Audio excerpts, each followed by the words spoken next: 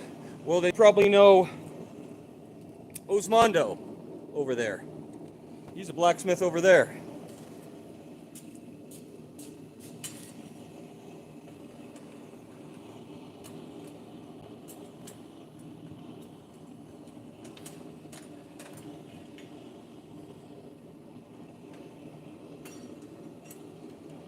Pretty sure he's in Buffalo.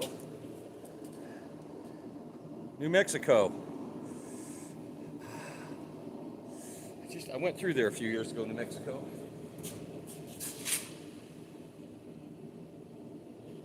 There's places in New Mexico I really, really love, but you're a long ways from nowhere, just kind of like Wyoming in New Mexico.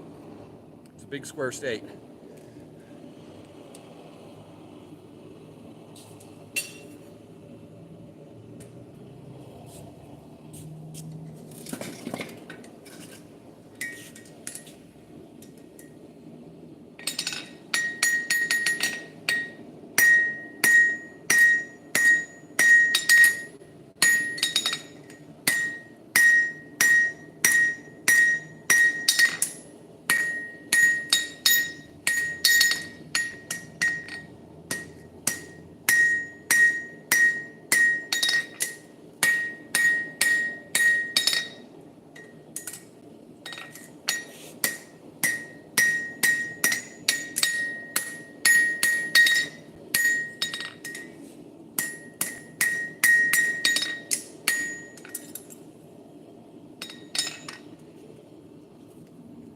The trick was getting them even.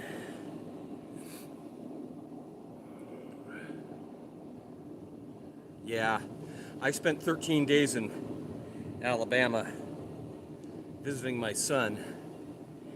I went one time, I never went back. It was right between Christmas and New Year's, and it rained every day harder than I've ever seen rain come down in Wyoming. It was crazy. I got off the plane, it was raining. When I got back on the plane, it was raining.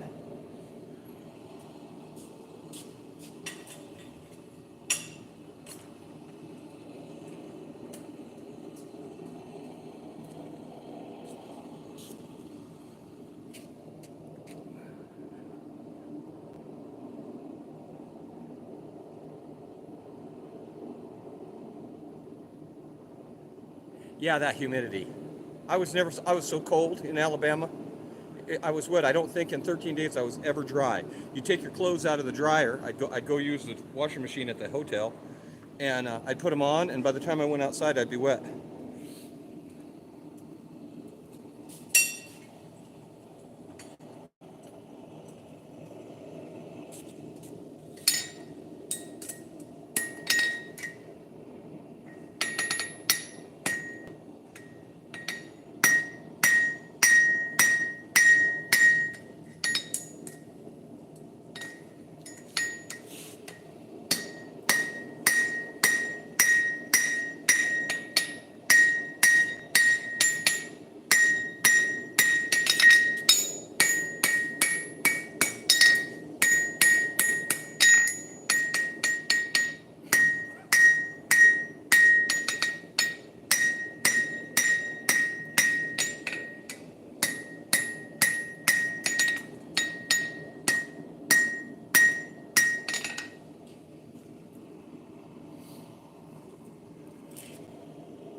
No, but you know what? They use the same thing. They use the same thing in anvils. So, so the way, and I know this is backwards, right? But this is regular stance with the horn out the left side with your left hand. If you forge this way, they call this goofy. If you forge with your anvil horn out the right hand, they call that goofy. So yeah. Left and right hand. Right. Here's how you can tell.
Yeah.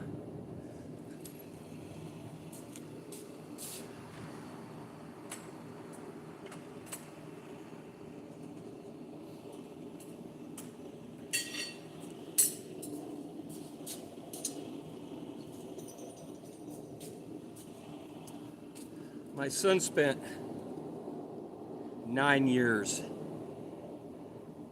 in Gardendale, which is just north of Birmingham.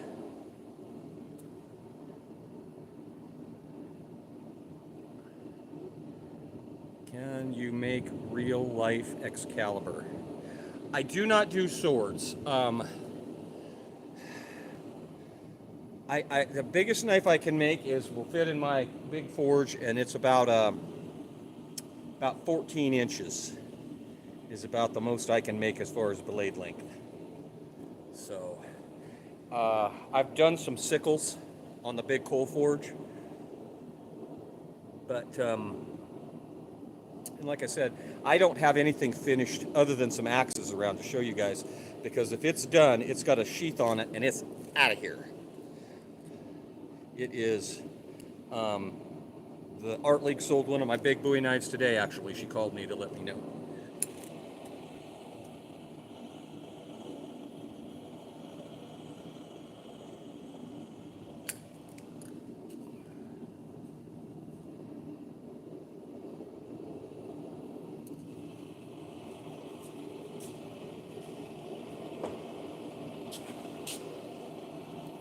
Here's one of my more clubs that I made.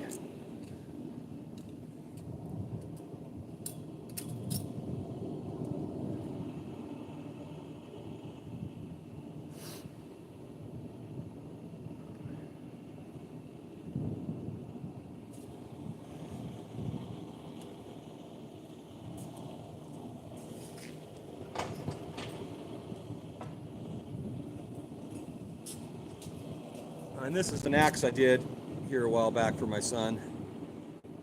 He and I He was between jobs, and he and I forged on this.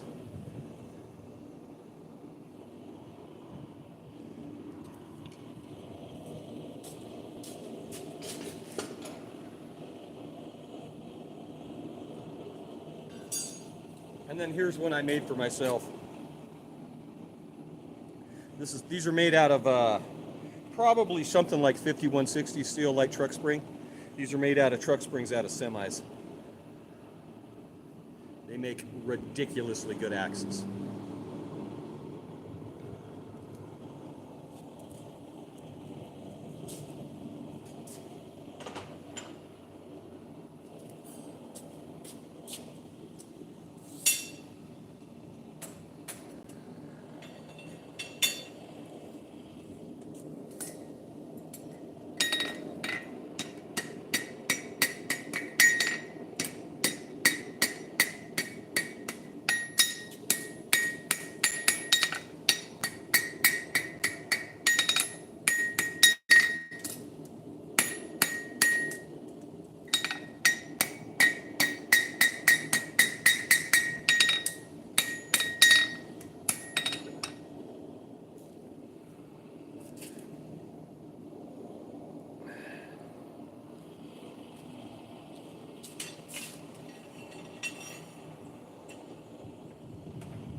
So the hearts are fiddly, and they're challenging to make because the horseshoes always wear weird. A horse is just like a human. They wear one side of the foot down more than the other, and so these used shoes are never the same.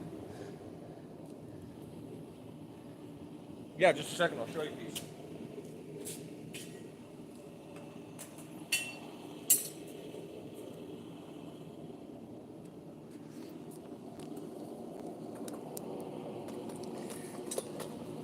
This is Magumagame.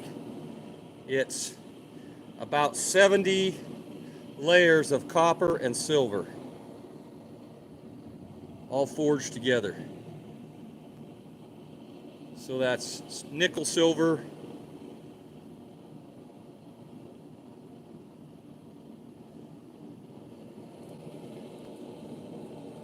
and there is exactly 2 of those in the world.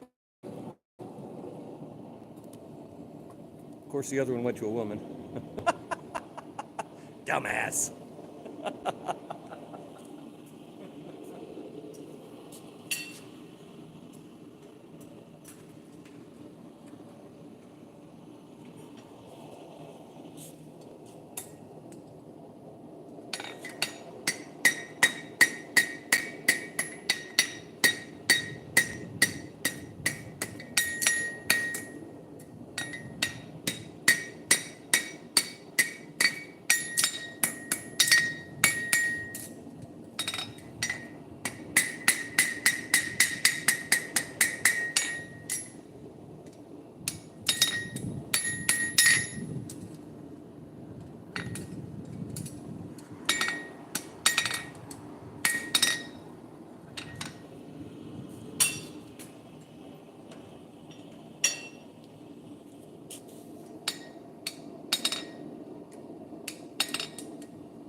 You try cold steel. That's why you have arthritis. That's why old four-shoers that don't heat up shoes have arthritis. I'm 36 years into this and I don't have, well, I better be careful. I don't have much arthritis. Yeah. There's two things a blacksmith will go to hell for. Not charging enough and beating on cold iron.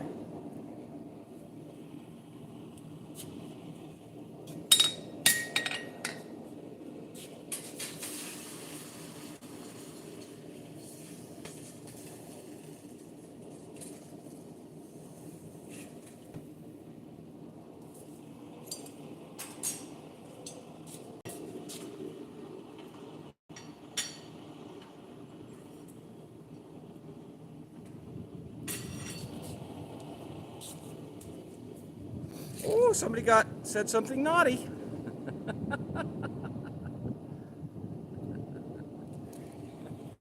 Shame on you.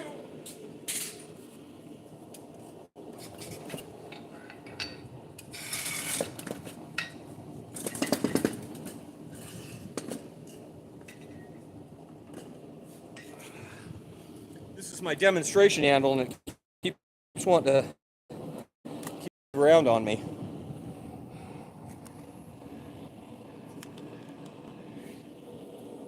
Of course, I'm trying to put the stand in a stack of horseshoes. Yeah, I'm soft-handed, all right. I've got something for you, but if I did it, I'd get kicked off.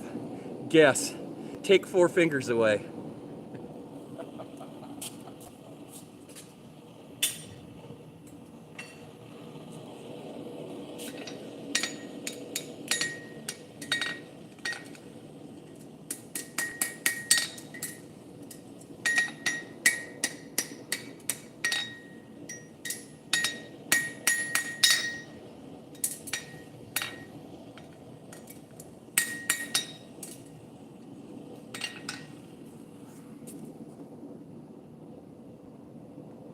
That's 2 fingers.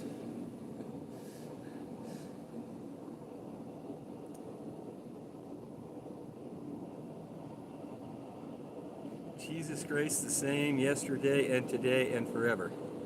Well, I got an opinion about that.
Those little light blows are called plantishing blows. Thank you very much. Well, I really try to live like Jesus. I really try to live like Jesus. I fail every day, but I try. And you notice I didn't say Christian.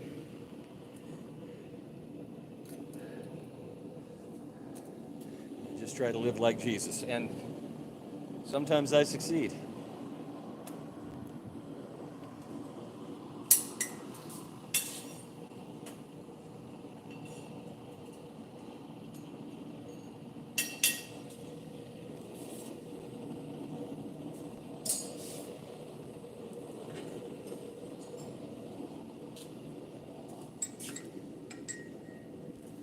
So for you noobs, this is called a hardy This is called a butcher because it's for cutting, and it goes in the hardy hole of the anvil. That's what it's designed to do.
Careful about when I pick my shoes because I want them to be fairly even so I don't get one heel longer than the other. If there's a bunch more material in one heel than the other, then these don't work out worth the darn.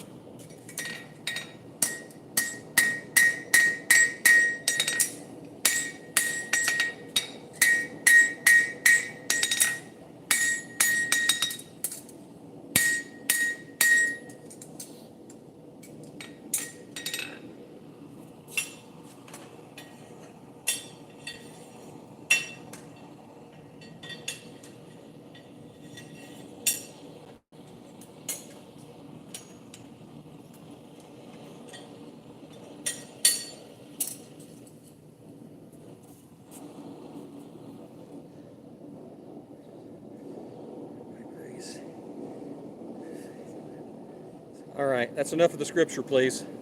I appreciate it, but this isn't the place for proselytizing.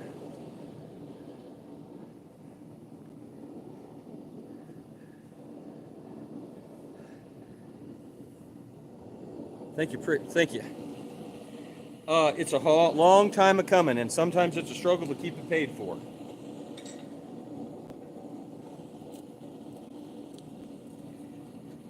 There's something to be said for to having a frugal woman in your life. I do not. And so I have a hard time keeping the money. It gets spent on guns and horses and tools and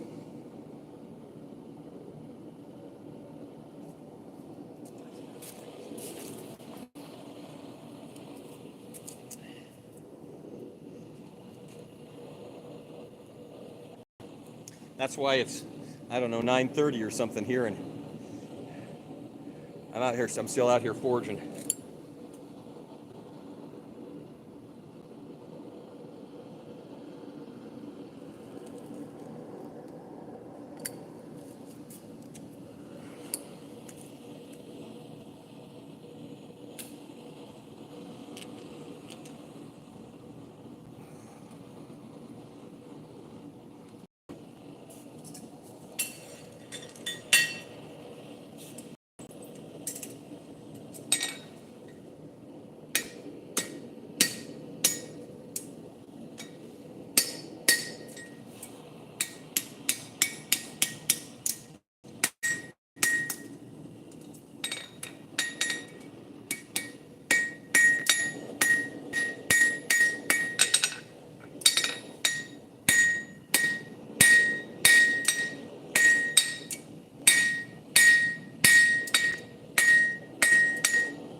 Yeah, I'm sure in Alabama they are thick.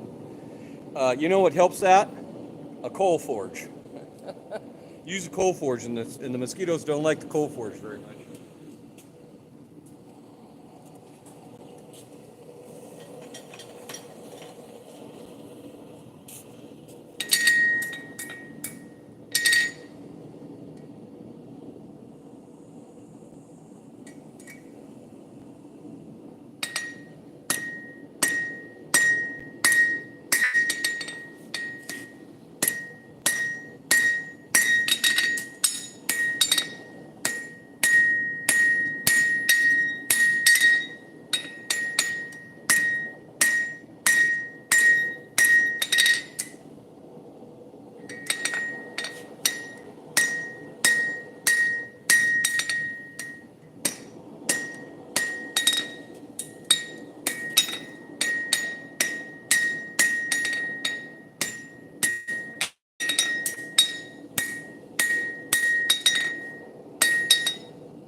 Oh, you're Texas. Yeah, they're bad there too. They're bad here, but I'm right in town, so they mitigate them pretty good here. They aren't too bad here, right in town. But if I was out at the ranch, I'd have a fire going.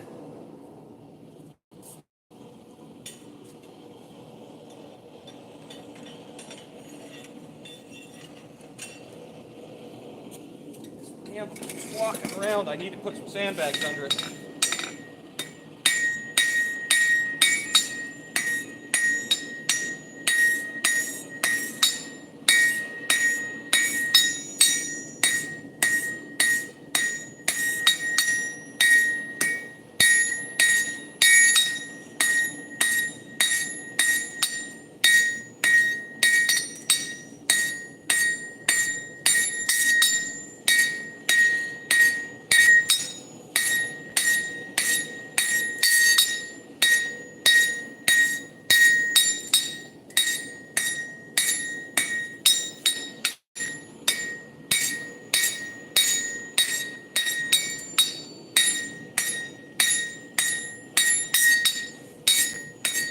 When you get down there like that, you don't want to forge on that when it's cold because you'll split them.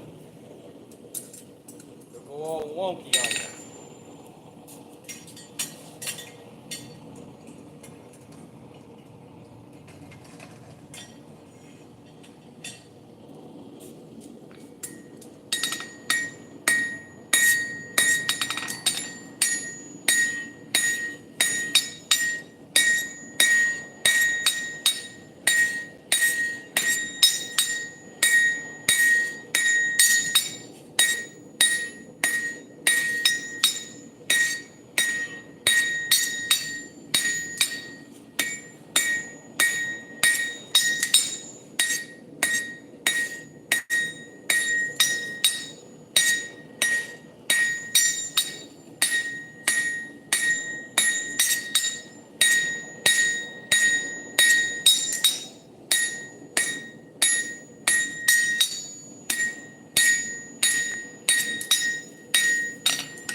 Got a little shunt.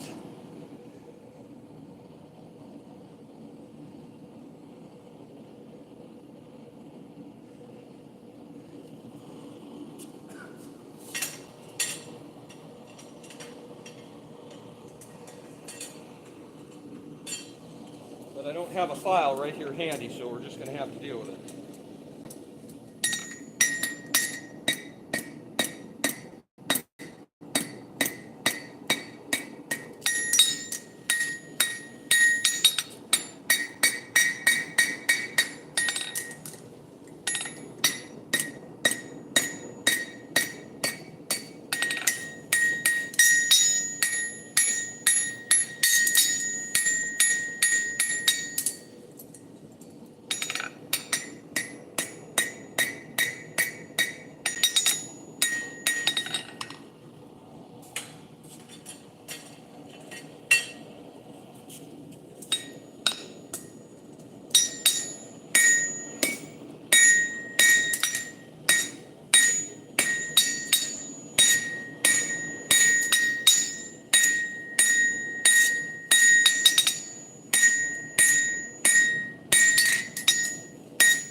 trying to get them even.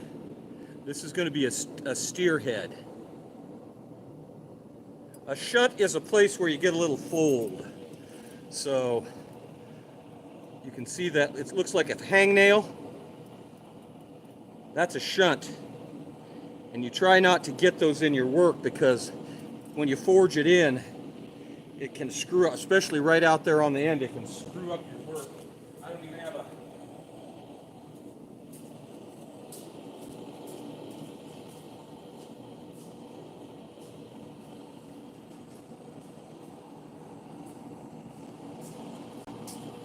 When you get those, you really need to file them out. See there, you can see how I filed it out. It's kind of half right there.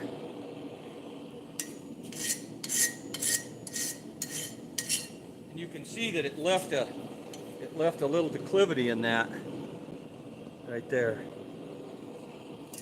It ain't a big deal now because I'll forge it out. But if you left it in there as you drew that out, you take the chance of it screwing up the end of your work.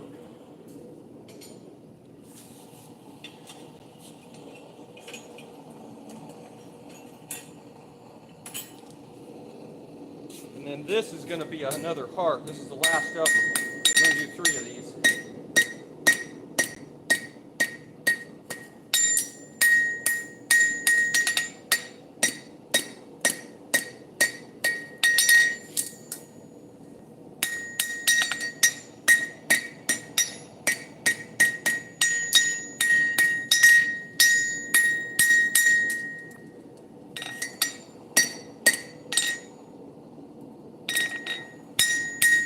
So I used my corners on my anvil as, this is a horseshoe, but I'm making it into a heart. But I'm using the corners, the 90-degree corners on my anvil I'm kind of judging that to keep things even. So I'm kind of using my anvil face as a square.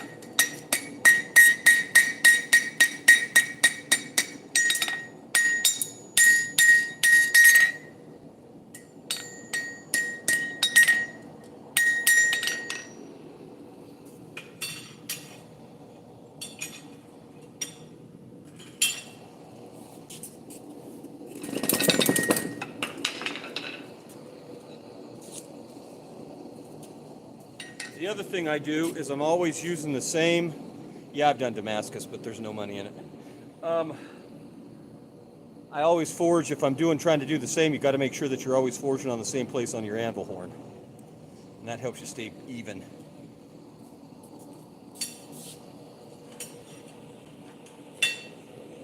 Okay, so these are about where I want them. They're about the same length. Now I'll knock the corners down.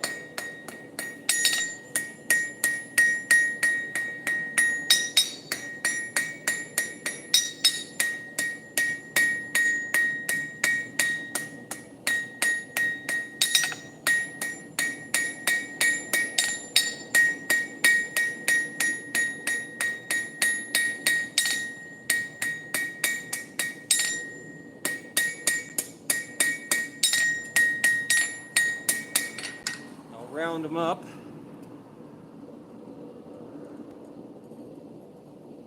So that one's square, that one's round.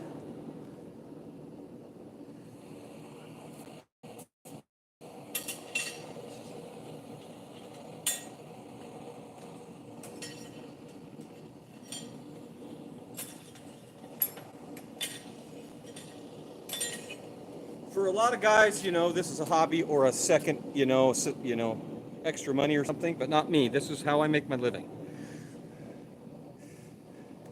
The avocation for me is the YouTube.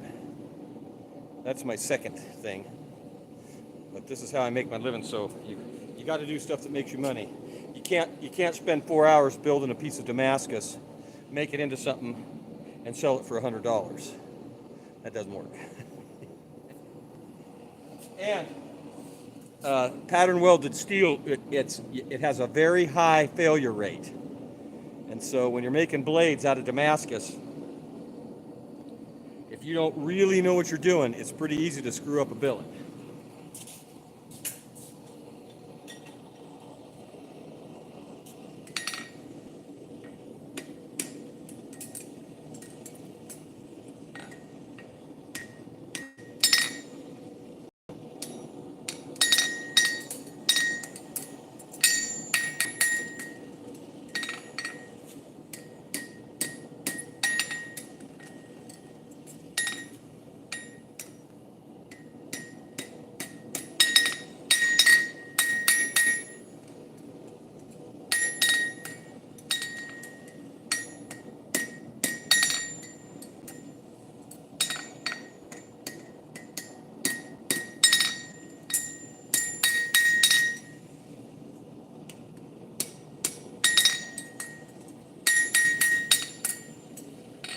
That's what you end up with when you use those wider shoes. They aren't quite so hearty.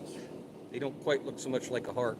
You get too much fat in them, but I happen to have that shoe cleaned off, so it is what it is.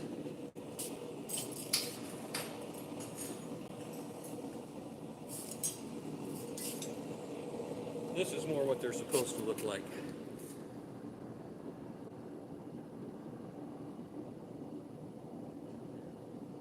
Well, that's because you're not holding your work against your anvil face evenly. When you're knocking those corners down, you have to have the whole piece that you're forging in contact with the anvil. You can't have it up, because if you have one end up, you create a twist in it. But the thing is, when you start to get a twist in it, you forge it out. You can't fix it. Once it starts to twist, don't try to fix it. Just re-straighten everything. I'll show you. I got one more of these to do. I'll show you.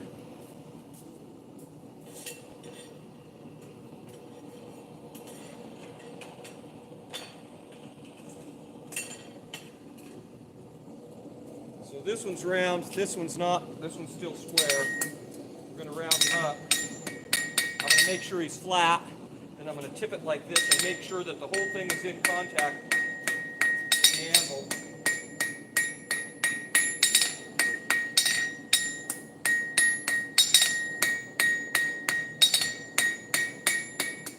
Now it's 8-sided. So I went from 4 to 8 sides.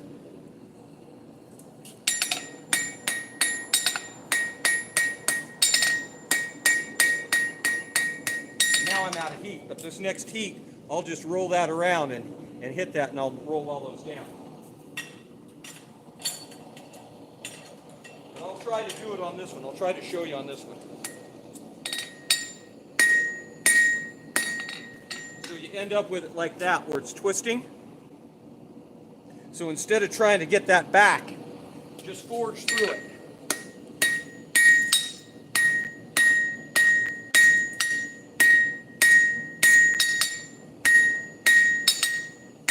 And then what will happen is it will turn into an octagon instead of a square. So whatever high side, whatever the long diameter is, you knock that back. You knock it down. And then you start again.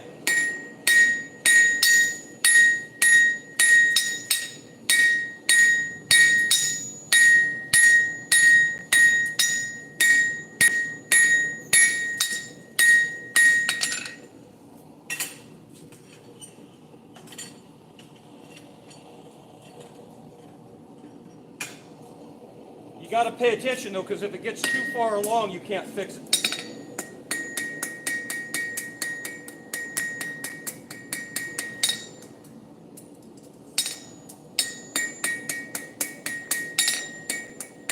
Overlapping planishing blows.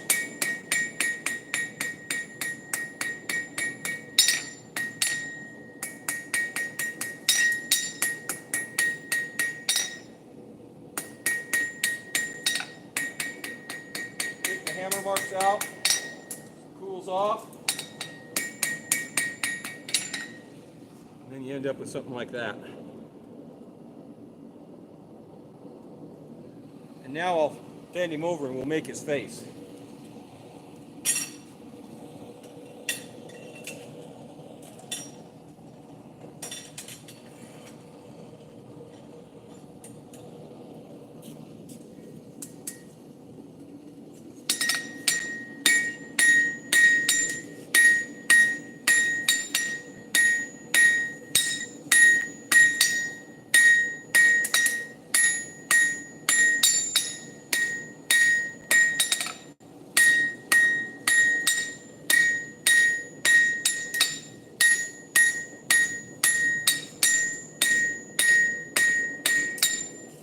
I got a shunt in that one too. Probably came when I was cutting them. I used the bandsaw to cut those.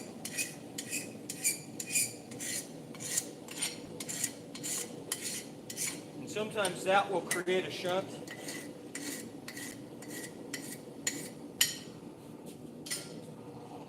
So I just filed out the shunt.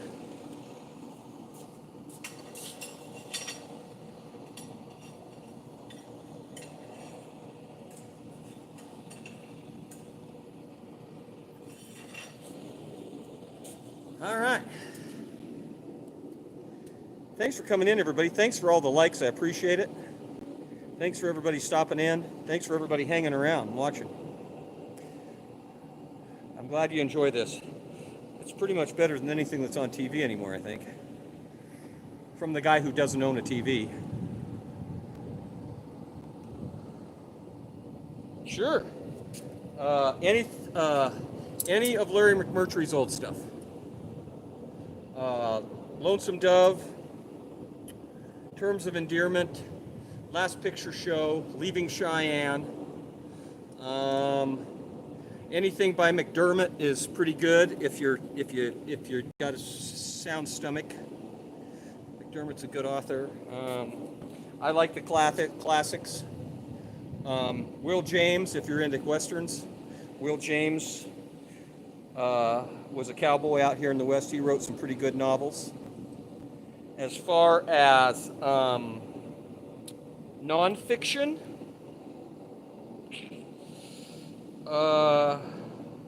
there's a guy by the name of Diamond who wrote Guns, Germs, and Steel. I don't agree with everything that he talks about in his books, but they're pretty interesting. Oh, blacksmithing books? I've got a lot of blacksmithing books, but I don't recall the authors. If you're serious about it, I can go get them and I can show them to you if you're serious. I've got them all. They're all sitting right over here on a shelf right here. If you're serious about it, I can go get them and show them to you.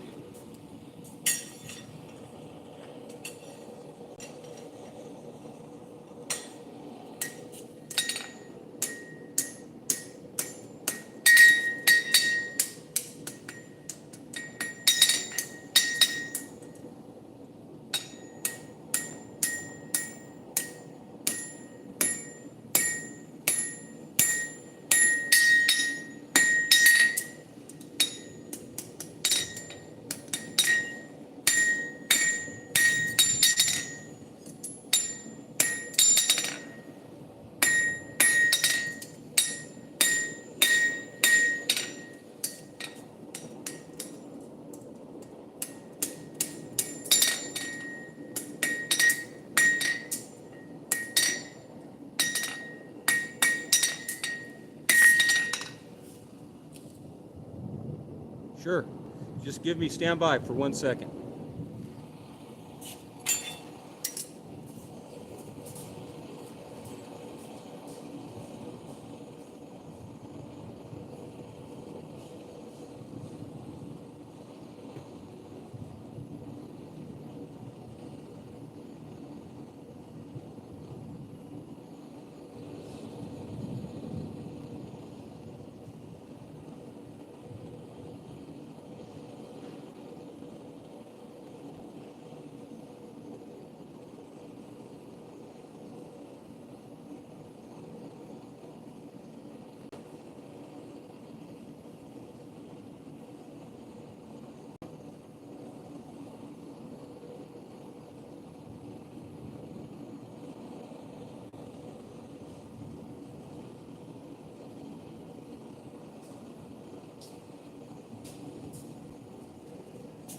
some of these books are older than you guys. So this is an amazing book. It's I know this is backwards. It's Tool Making for Woodworkers, Ray Larson. Chisels, axes, adzes. He does it all without a power hammer, most of it. This is a great book. Ray Larson. This is a really great book. It's The Complete Modern Blacksmith. It's by Alexander Weygers, Weygers. Great illustrations in it. He shows you how to make forges, a lot of tools, a lot of your own tools. This probably did me more good than any. And then I have a very special book here that I've just loved to death, and I don't think it's in print anymore. You'll never be able to find it. But this is How to Make Knives, and it's by Bob Lovelace and Richard Barney, probably the two most famous knife makers of my generation. This is an amazing book. Bob Lovelace was the OG gangster. So, and it covers both styles. Lovelace was a stock removal guy. Most all of his knives were stock removal, but he goes into all of his guards and how he does his guards and pins his guards and stuff. And then Barney was he does all forged blades, and he covers everything in here. So this is I don't know, it might be in reprint. This is an original one from 1970.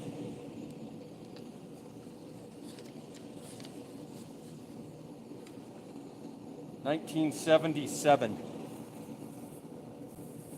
Great book. So those are the three that I would, that's the three big ones. I've got 25 books over there, but that's the three best ones.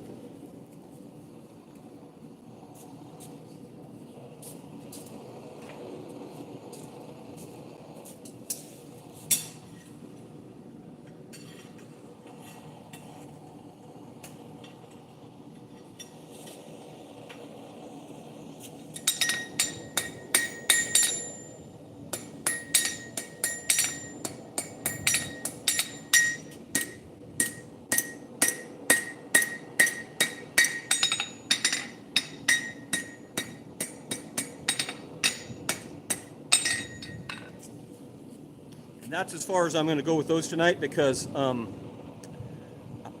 I use, to do the eyes and the faces and stuff, I use my treadle hammer. But you can see that that's going to be this. That's the steer. That's how I do my steer heads.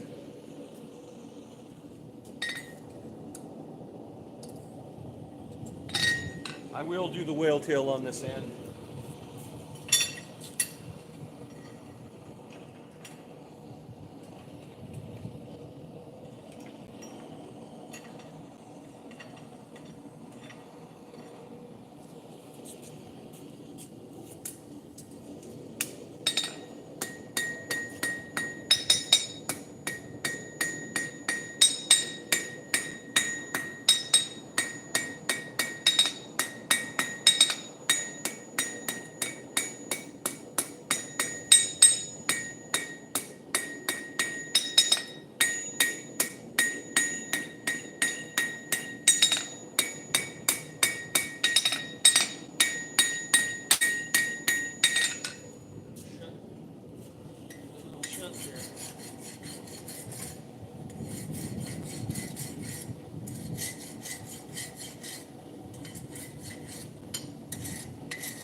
Going to have one rasp in your shop. They're very expensive, but get one of these. You can find them at the welding supply store. They're half round. If you're going to have one, this is the one you want to have.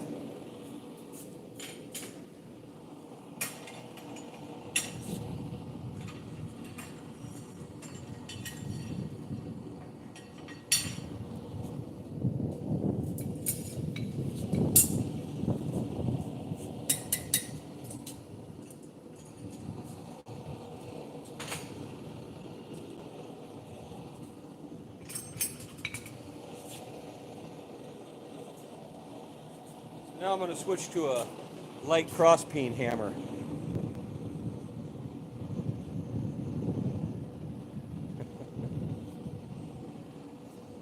Hello.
There's the hammer. That's the one I was looking for. That's my favorite one.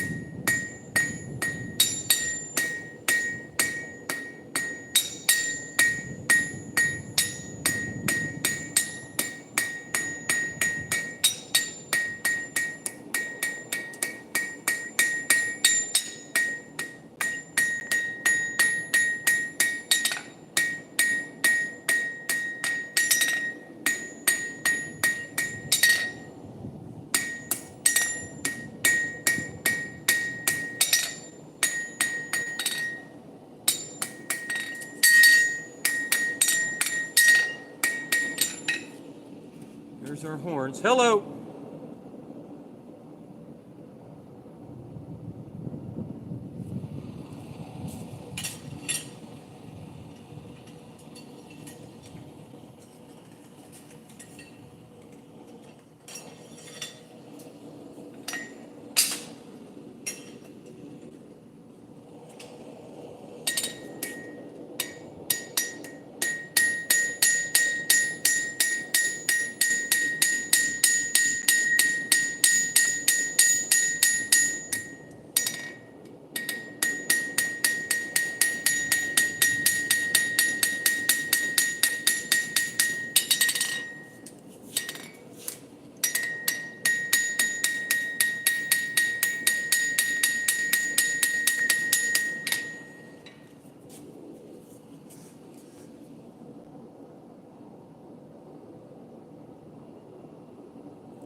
So that's as far as I will go with him on this setup because I need to do his eyes and his mouth and stuff. And I got to have a vise to do that, and I don't have a vise set up over here. If you're interested in watching me finish these, I got a long form video and I've got a lot of short form videos of me doing these steer heads. So you can actually watch me do them.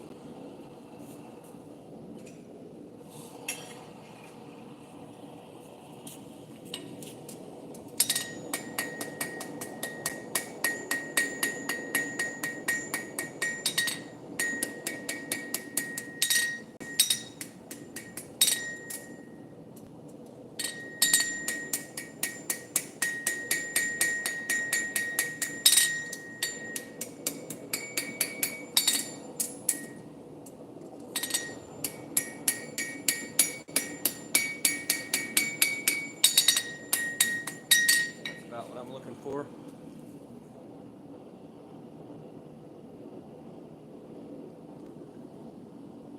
Oh, make his face.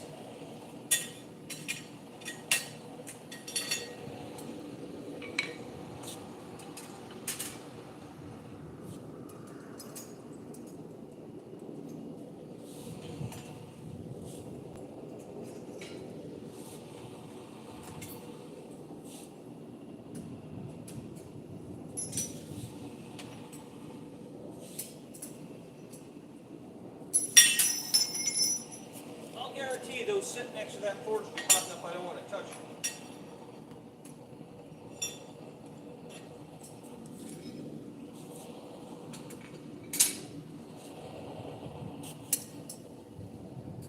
How's everybody doing? My goodness, an hour and a half.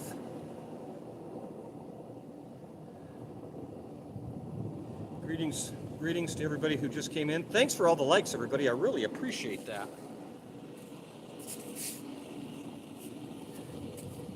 If you like what I'm doing and you want to kind of support, I'm not asking for money, but if you could just Google Cody Ironworks and go over to the Etsy store and just like some stuff, you know, screw with the algorithm over there, that'd be great. Or subscribe and just watch my videos.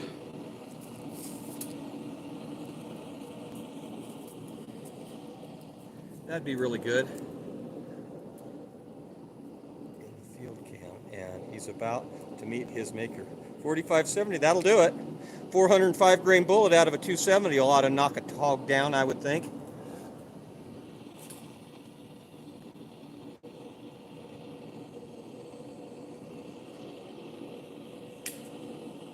Or one of those 320 grain liver revolutions from Hornaday.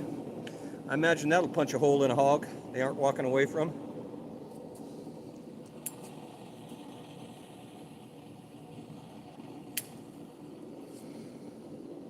One of those lead copper bonded jacket 405 grain bullets out of that 4570 rocking out there about 16 or 1700 feet a second will tip one over, I bet.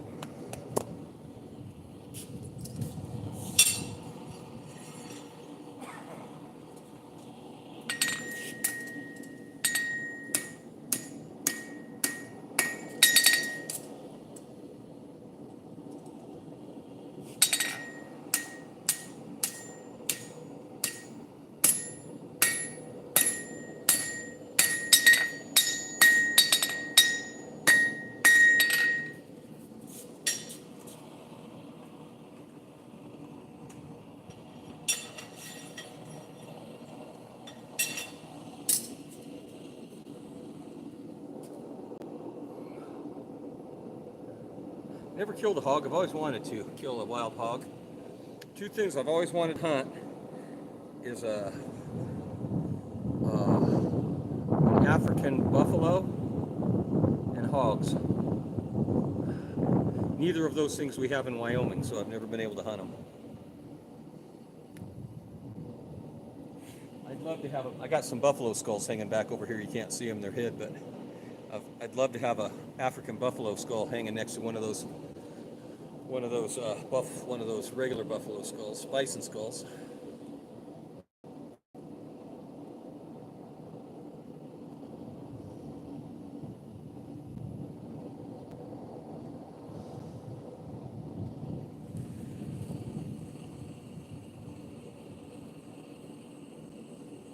Well, we'll finish up this other steer head tonight. In between, we'll work on some drawer pulls. I've always can do drawer pulls in between.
Happy little steer faces.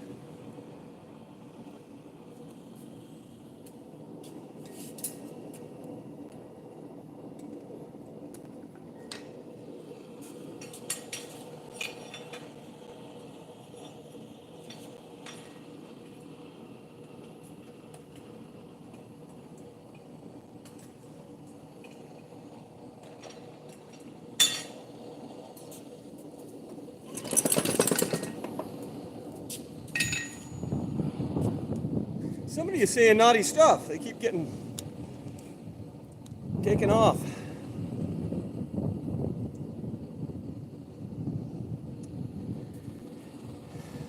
I often wondered what they do with all that wild hog meat.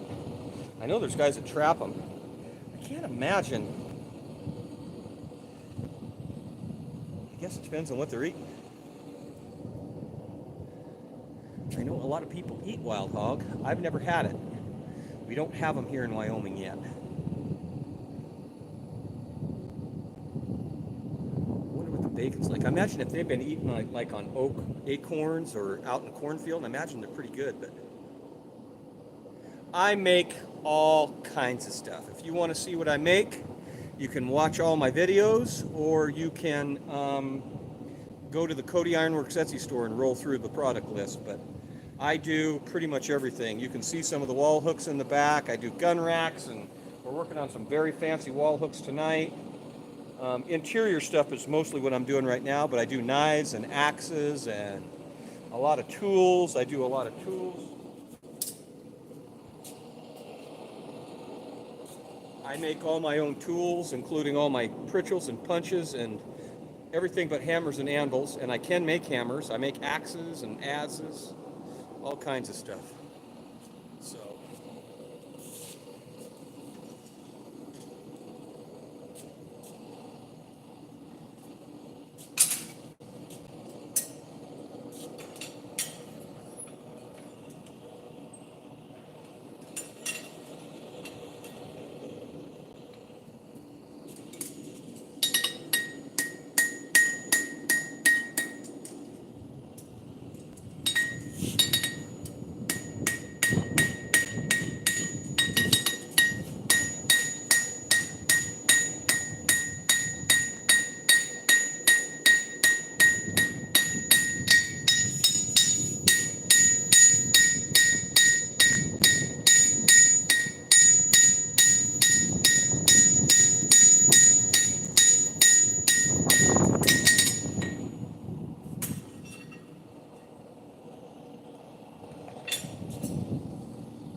hello, cowboy stuff.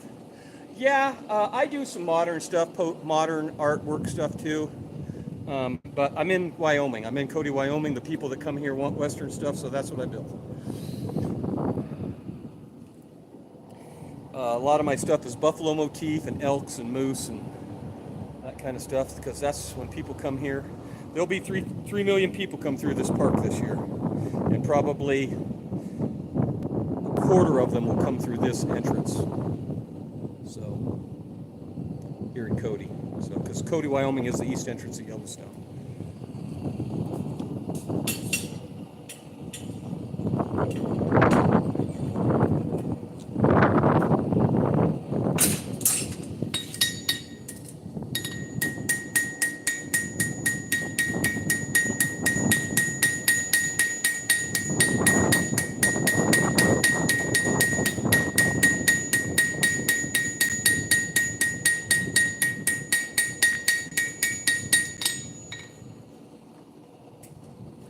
That's a little decorative whale tail I put. I make spurs and bits and spurs, yeah. I've probably done 50 sets of spurs. I do a few bits, mostly for myself. I don't really sell them. There's no money in it.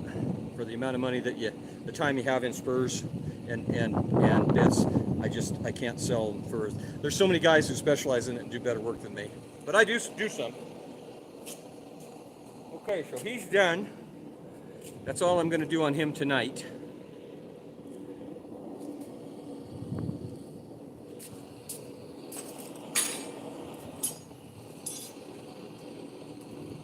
There's his brother.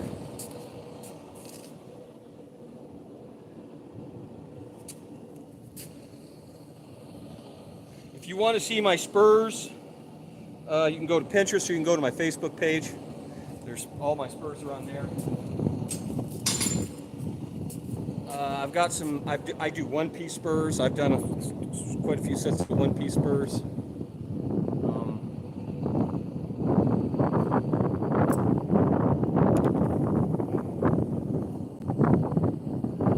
Looks like that rain's going to come in here, so I think we're going to call it. We're going to call it tonight. Here's your chance to ask your last questions. I'm going to shut this forge off and let it cool down.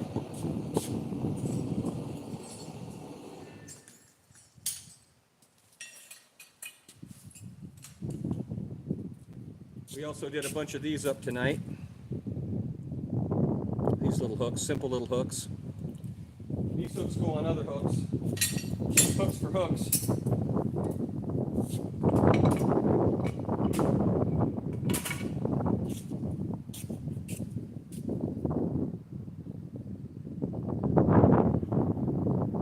Well, good, I'm glad. Appreciate that. I do better when it's not quite so hot. It's nice and cool.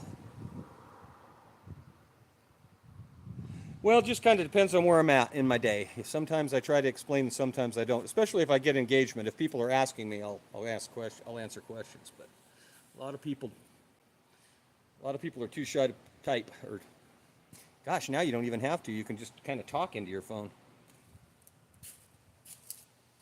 But I mean, I've been doing almost 3 videos a day, and of course I've been doing quite a bit of stuff with Aiden. So what I do with the intern is I have him film me do it. He watches me do it without filming me, and then I film him do it.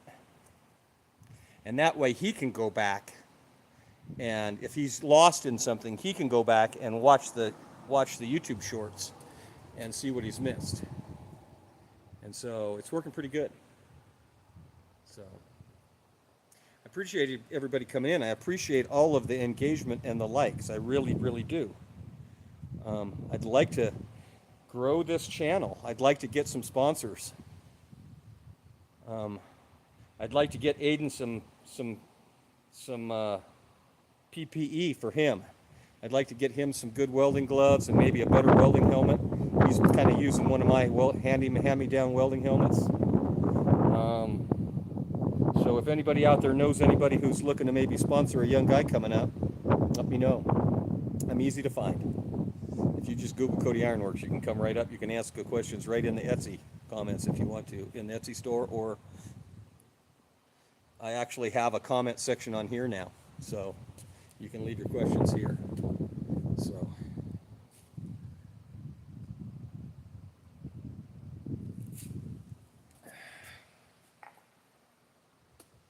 Thanks for sticking around. Thanks for watching. Appreciate it, everybody. It's bedtime. I'm going to bed. I'm going to go try to wash some of the sweat off me and go get a few hours sleep so I can hit it again tomorrow. Subscribe to see what we're working on tomorrow. I'm working on a bunch of cool stuff. So get a hot and headed, always wear a safety squints. If you like the content, you know what to do. Thanks, everybody. Appreciate it.